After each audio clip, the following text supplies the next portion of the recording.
My life's kinda been like a whirlwind tour of the world's kitchen, only with more passport stamps and less sanity. Name's Kira, fresh into the 3rd decade of my ride on this rock, and I've made a living out of breathing in the spices and dishing out the experience through my vlog. So it was just another steamy day in Thailand, with me elbow deep in noodles and peanuts, learning the ropes of an insane pad thai from this little old dude who could have been Yoda's culinary cousin. That's when this tall drink of water, Mark, stumbled into my life, literally. He tripped over a foldable chair trying to get a better look at the pan and nearly ended our romance before it started by nearly sending me headfirst into my own sizzle. Whoa, sorry about that, he chuckled, hauling the chair out of the disaster zone. Just trying to see how the magic happens. You could say it's all in the wrist action, I said, giving the noodles a flamboyant toss. Careful there, wouldn't want to add roadkill tourist to today's menu. Mark laughed, all easy charm and crinkly-eyed smiles. Mark, he said, extending a hand once he was sure it was safe. Kira, the noodle whisperer, I replied, giving his hand a quick shake before diving back into my culinary ballet. And there it was. We clicked quicker than a camera shutter. He was from the States, here to escape the office walls and spreadsheets, which, to me, sounded like a jailbreak from Adulting 101. We spent the week flitting between street food stalls and ancient temples, with him filming the chaos and me explaining the dance between tangy, sweet, spicy, and umami. When the week ended, we swapped digits.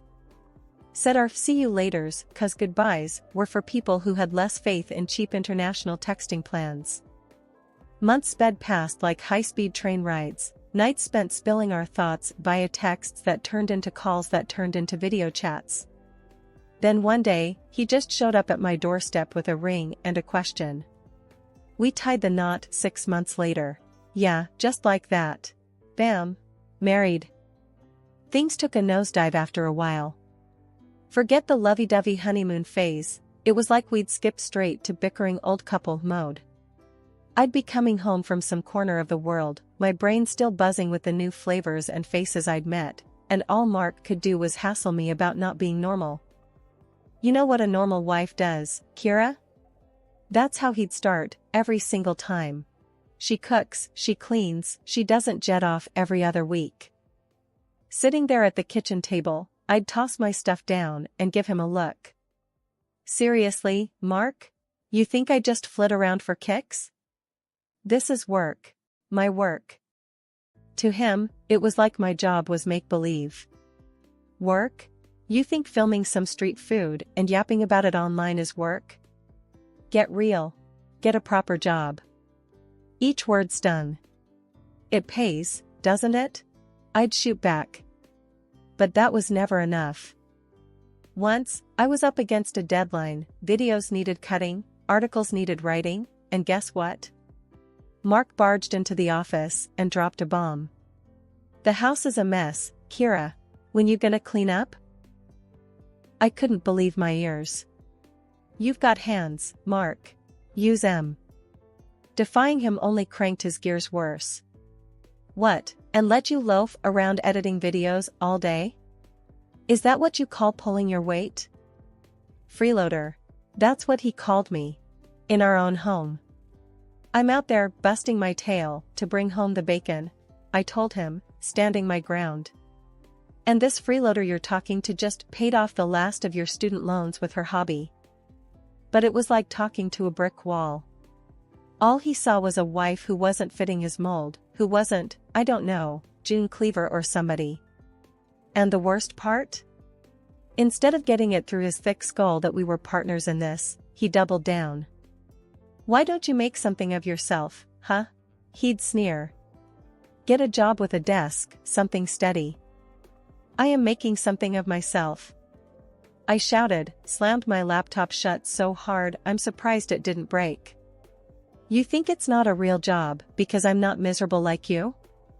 Normal was his favorite word. Bite to eat, 9 to 5, white picket fence, the whole boring shebang. Drove me nuts.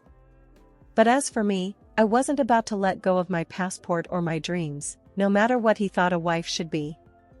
Beatrice, Mark's mom and my mother-in-law, was the kind of person whose idea of a surprise visit was her showing up in your living room ranting about something you did or didn't do. Living just a couple of streets away, she considered our house part of her daily walking route, which basically meant she'd drop by whenever she felt like it. So there I was one Tuesday, laptop open, trying to get some work done on my latest travel vlog. You could almost set your watch by Beatrice. Sure enough, like clockwork, the front door swings open, it's never locked for Beatrice, and there she was. "Working on your little videos again, huh?" Her voice dripped with disdain. She didn't even say hello. I sighed, trying not to look as interrupted as I felt. "Hey, Beatrice. Yeah, gotta keep on top of it." She tossed her oversized purse onto the couch and made herself comfortable.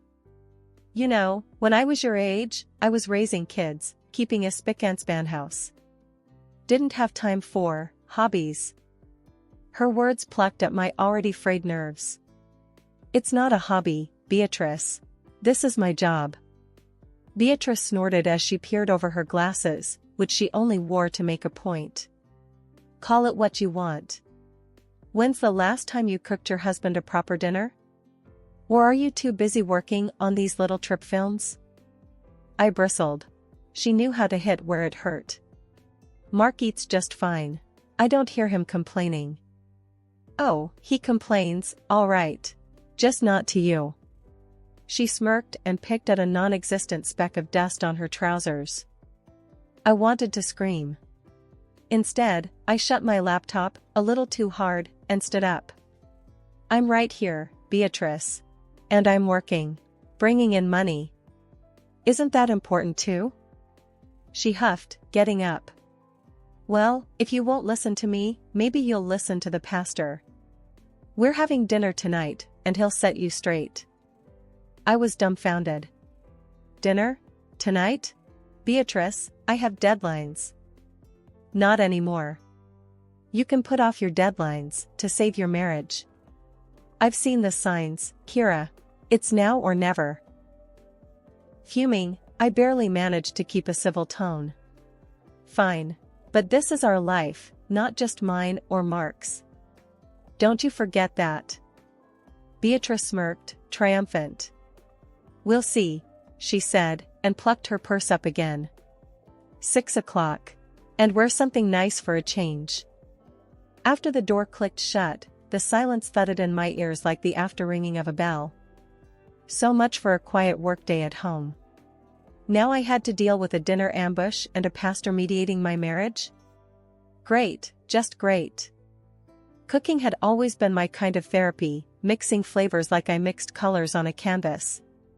But here came Beatrice, marching into my sanctuary like she owned the place, ready to burn it down with a single glance.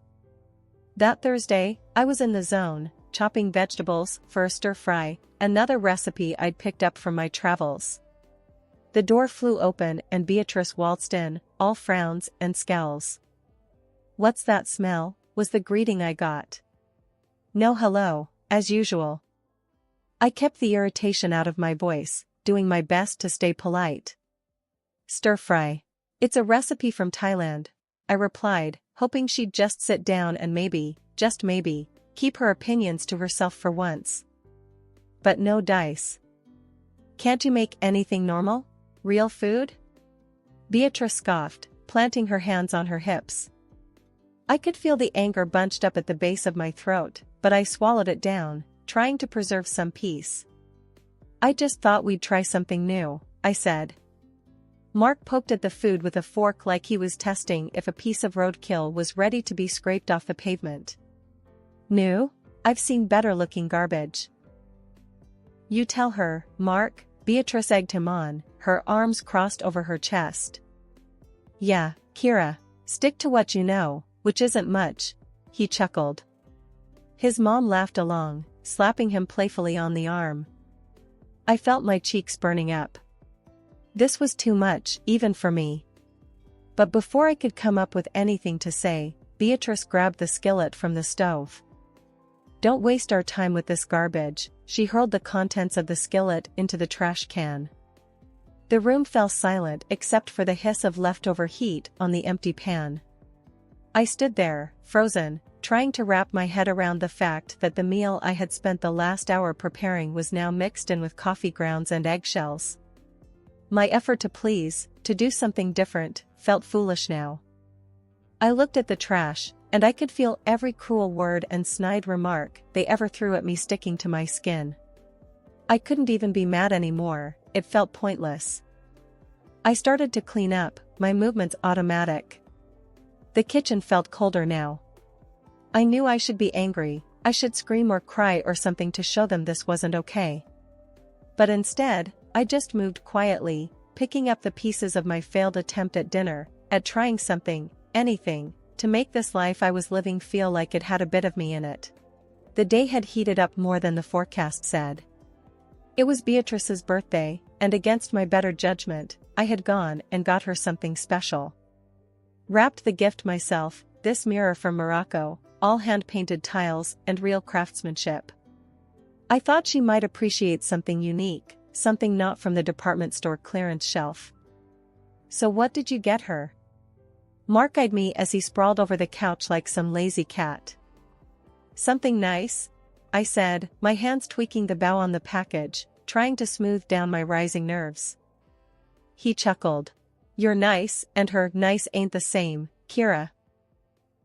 We were in the dining room, this shrine to dark wood and silence, waiting for the queen herself to show up.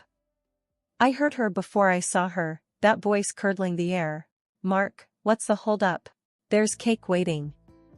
She swept in, her gaze fell on the gift, and she frowned. What's that? I handed over the package with a hopeful smile. Happy birthday, Beatrice. She looked at me like I was offering a dead rat. But she took it, shredded the paper, and held up the mirror. What in the world is this? I felt Mark's stare burning into my scalp. It's a mirror, handmade from Morocco. I thought it was beautiful, unique. Unique? She squawked, her face scrunching up. It's hideous. And before I could even blink, she slammed the thing onto the floor. Shattered glass skittered across the tiles like wicked ice. Mark didn't even flinch. Kira, what were you thinking? His voice was sharp enough to cut. I stared at the broken mirror, feeling something inside me splinter along with it. I'm sorry, I thought. She cut me off with a wave of her hand, turned to Mark. Tell your wife to stick to cash. Can't go wrong with money. I felt the shards of my patience giving away under my feet. I went to my purse, pulled out an envelope, last-minute insurance I knew I might need, and handed her 5 crisp $100 bills. Here, I said, trying to hide the trembling in my words. She snatched the cash hungrily. Well, that's more like it.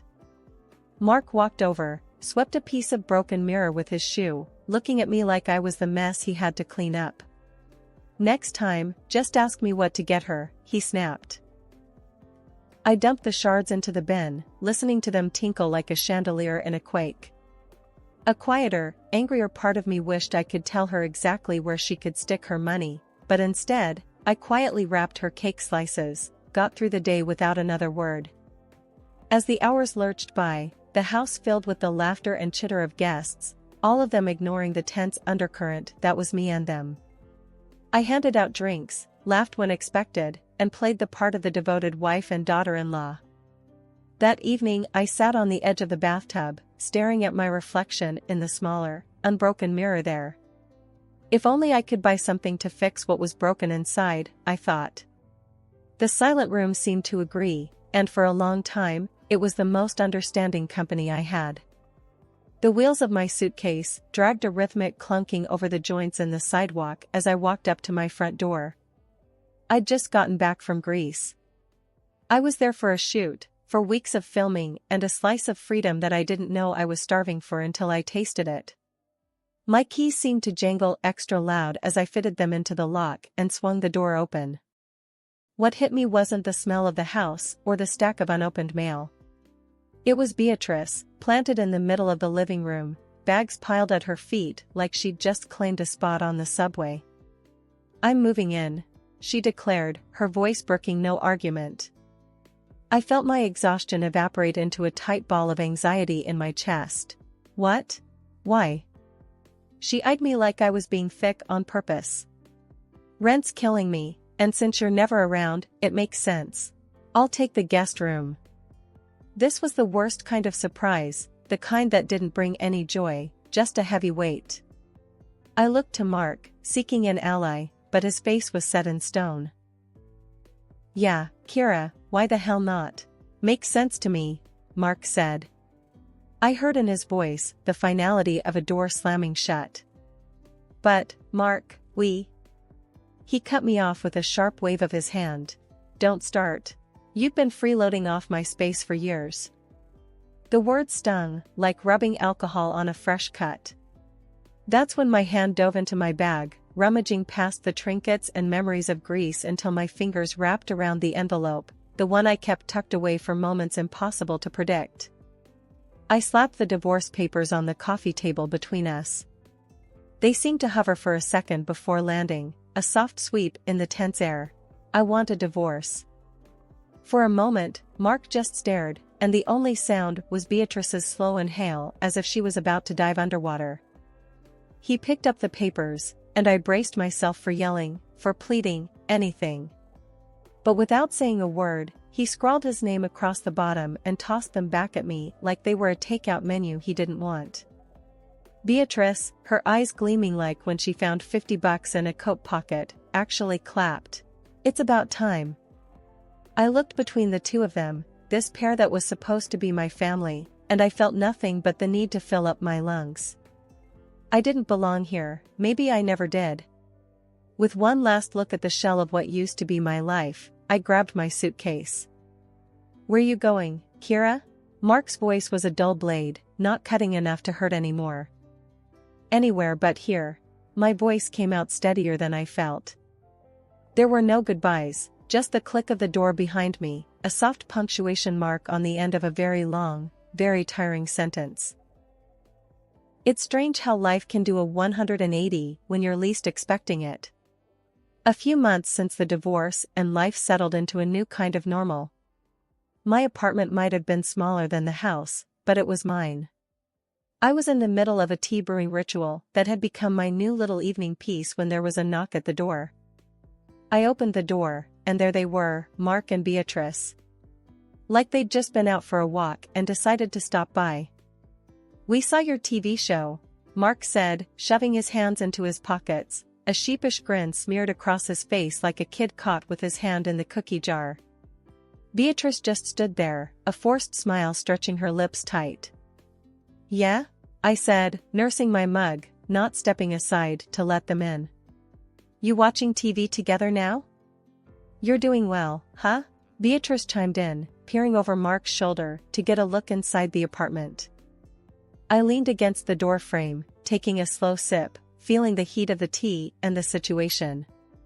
I suppose, I replied, the edge of a laugh bubbling beneath the surface. It wasn't just small talk they were after, I could smell it. These two never came without an agenda. Beatrice looked desperate, fidgeting with her purse strap, and Mark looked like he was about to try selling me a used car that was 2 steps away from the junkyard. They tried to butter me up with compliments, nodding at my tiny living room as if it was a palace, but I wasn't biting. Their tune changed rapidly when the buttering didn't work. Look, Kira. Mark's gaze darted around, avoiding mine. Things ain't been so great since you left.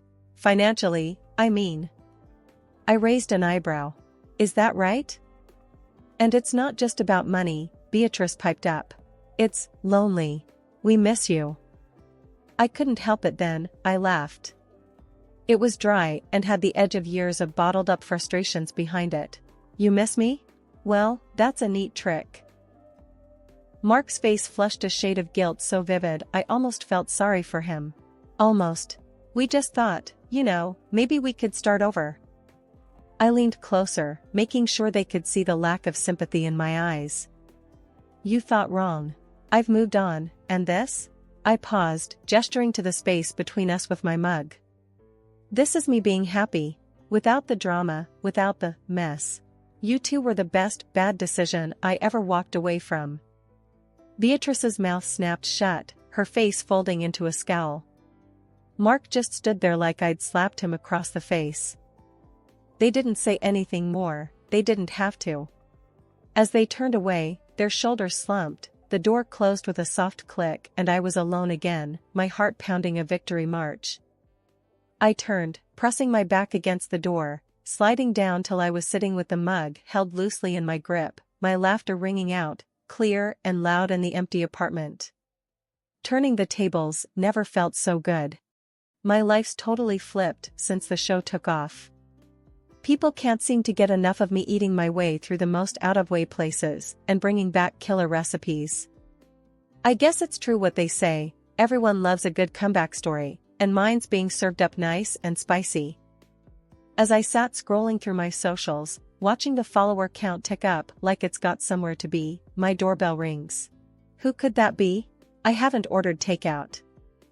Lo and behold, there they were again, Mark dragging his feet and Beatrice trying to straighten out her scowl like she's walking into church. Kira, you gotta listen. Mark gets down on his knees right in my hallway like he's about to propose again, which is funny in a sad sort of way. I'll do anything. I'll even clean the house, cook your meals. I crossed my arms, trying not to let my smirk show. Really? You cooking? That'd be the day.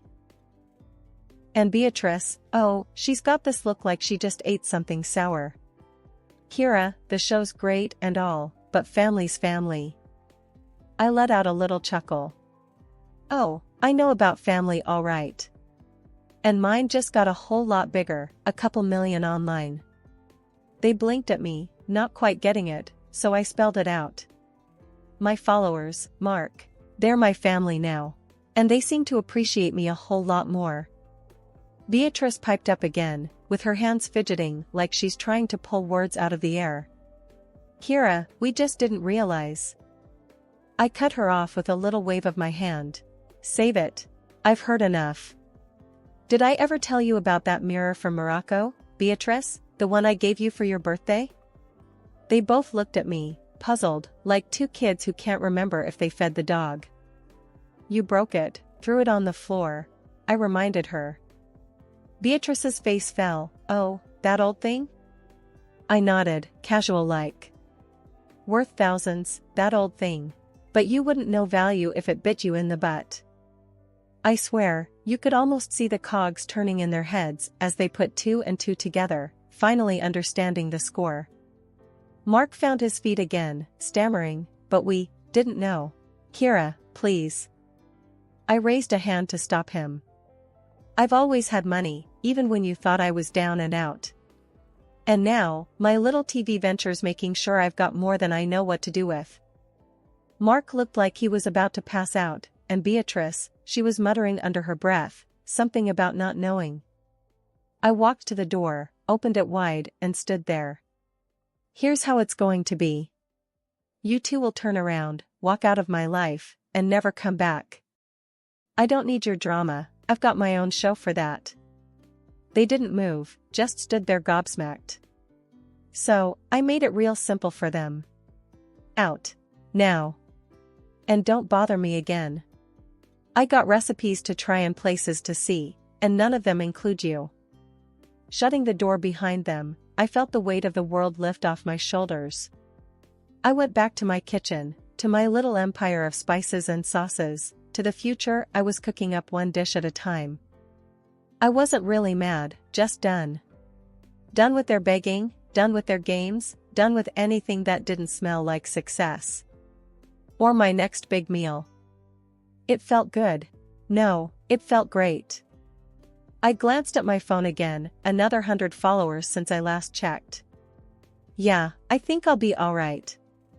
No need to look back when the future's this flavorful.